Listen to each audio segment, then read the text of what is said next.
Baiklah, Assalamualaikum warahmatullahi wabarakatuh. Waalaikumsalam warahmatullahi wabarakatuh. Selamat pagi. Pagi, Pak. Apa kabarnya semuanya, sehat? Alhamdulillah sehat. Alhamdulillah. Baiklah, seperti biasa hari ini kita dalam mata pelajaran ekonomi ya. Nah, untuk di chapter ini kita akan membahas tentang materi baru ya. Materi tentang ketenaga kerjaan. Oke. Ini Pak buka dulu materinya.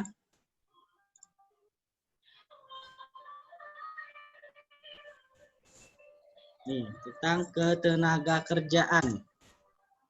Nah, dalam tenaga kerjaan ini bakalan ada 3 poin yang bakalan kita bahas hari ini.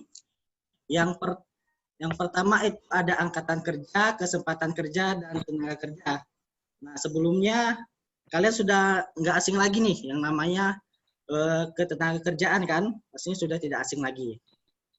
Nah, sebelum kita lanjut lebih jauh untuk membahas ketiga ini, yang namanya tenaga kerja itu adalah orang yang bekerja di dalam suatu negara.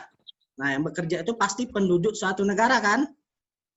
Nah, jadi sebelum kita jauh lebih masuk lebih jauh lagi, kita akan bahas dulu tentang penduduk ya. Jumlah penduduk. Nah, ada yang tahu nggak apa pengertian dari jumlah penduduk? Ada yang tahu jumlah? Jumlah seluruh kan, Pak? Nah, oke, betul. Coba Yulia baca jumlah penduduk pengertiannya. Jumlah penduduk adalah banyaknya orang yang mendiami suatu wilayah negara. Nah, oke, jadi jumlah penduduk itu adalah banyaknya orang yang mendiami dalam suatu wilayah negara. Nah, penduduk ini juga menurut ketenaga kerjaan dibagi menjadi 2 kelompok. Ada yang tahu nggak? Apa aja dalam 2 kelompok itu? Penduduk suatu negara dibagi menjadi 2 kelompok. Ayo, ada yang tahu nggak?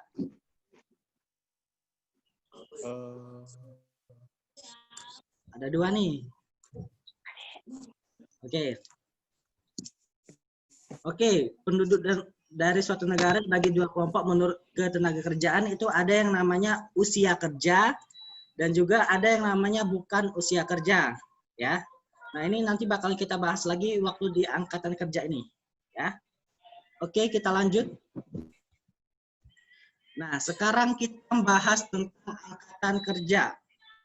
Nih. Oke, coba baca Rahmat Solikin. Baca pengertian angkatan kerja.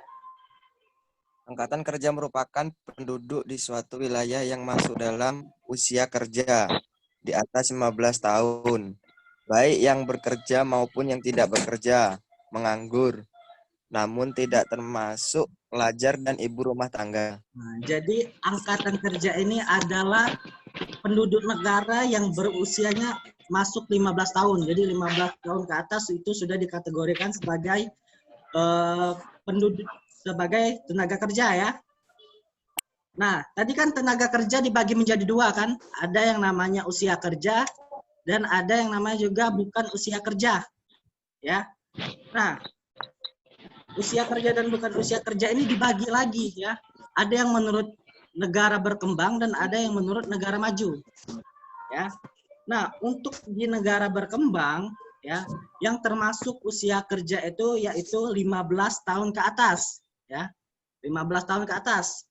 Misalnya kalian nih, kalian kan umurnya udah rata-rata 15 tahun semua kan? Kalau kelas 11 ini biasanya udah 15 tahun. Nah, kan 15 tahun ini udah termasuk dalam tenaga kerja. Bisa disebut produktif lah untuk bekerja. Tetapi dikarenakan ada pengecualian, ya pengecualian untuk pelajar dan rumah tangga, mereka tidak disebut sebagai tenaga kerja karena dianggap belum produktif untuk bekerja, ya. Nah, terus di negara berkembang juga, untuk bukan usia kerja itu 0 sampai 14 tahun. Terus kita lanjut ke negara maju. Nah, di negara maju ini agak berbeda sedikit ya.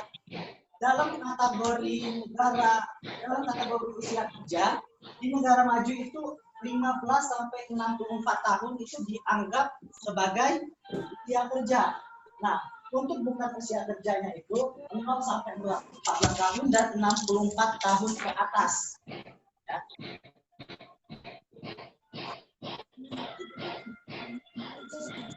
Oke, kita lanjut ya. Di sini kita akan bahas tentang tingkat partisipasi angkatan kerja. Nah, ini untuk coba kuliah baca. Yang ini.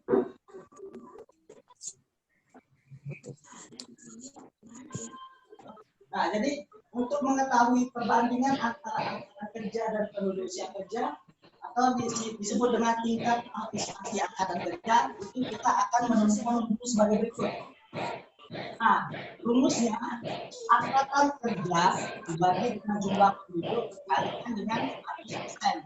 Itu untuk mengetahui perbandingan antara angkatan kerja dan penduduk usia kerja. Baiklah, selanjutnya ini untuk mengetahui ketergantungan atau dependency ratio. Nah, rumusnya sebagai berikut. Nah, jadi untuk mengetahui dependency ratio atau yang disingkat dengan DR, itu penduduk di luar usia kerja dibagi dengan penduduk usia kerja dikali dengan 100%. Nah, jadi kalau nanti hasilnya ya penduduk di luar kerja ini lebih tinggi, ya, masalah dependensi rasio ini lebih tinggi, maka itu ketergantungan penduduk di luar usia kerja akan lebih tinggi lagi. Ya, paham sampai sini? Oke, lanjut. Nah, di sini ada yang namanya kesempatan kerja. Oke. Nah, kesempatan kerja ini ialah tersedianya lapangan kerja bagi angkatan kerja yang membutuhkan pekerjaan. Nah, dalam negara kita untuk kesempatan kerja ini diatur dalam pasal 27 Undang-Undang Dasar 1945 yang bunyinya sebagai berikut ya. Nah, bunyinya tiap warga negara berhak atas pekerjaan atau penghidupan yang layak. Nah, di sini bisa kita simpulkan bahwa pemerintah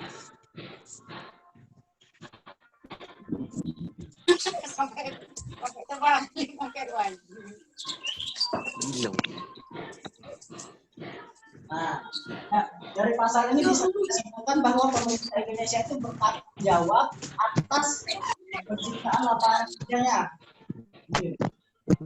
Nah, juga pemerintah Indonesia itu berusaha untuk menciptakan selalu lapangan kerja yang dibutuhkan oleh warga negaranya. Sebagai contoh sekarang ini ya ada yang namanya program Kartu Prakerja ya yang sudah dijalankan oleh Presiden kita, yang merupakan program dari Presiden kita. Itu cara mereka untuk membuat lapangan pekerjaan baru. Oke, lanjut. Nah, di sini tenaga kerja. Tenaga kerja itu bukan asing lagi ya bagi kita ya. Tenaga kerja itu adalah angkatan yang telah bekerja ya. Jadi udah kita bahas di angkatan kerja tadi tentang tenaga kerja. Lanjut. Nah, bahas tentang tenaga kerja ini, tenaga kerja ini ada beberapa jenis ya. Ada berdasarkan jenis kegiatannya dan juga berdasarkan jenis keahliannya. Ya, lanjut. Nah, dari jenis kegiatannya ini dibagi lagi menjadi dua. Nah, yang pertama tenaga kerja rohaniah. Nah, tenaga kerja rohaniah ini adalah tenaga kerja yang pekerjaannya itu lebih mementingkan pemikiran, ya, banyak menggunakan pemikiran, gagasan, dan ide-ide pokok.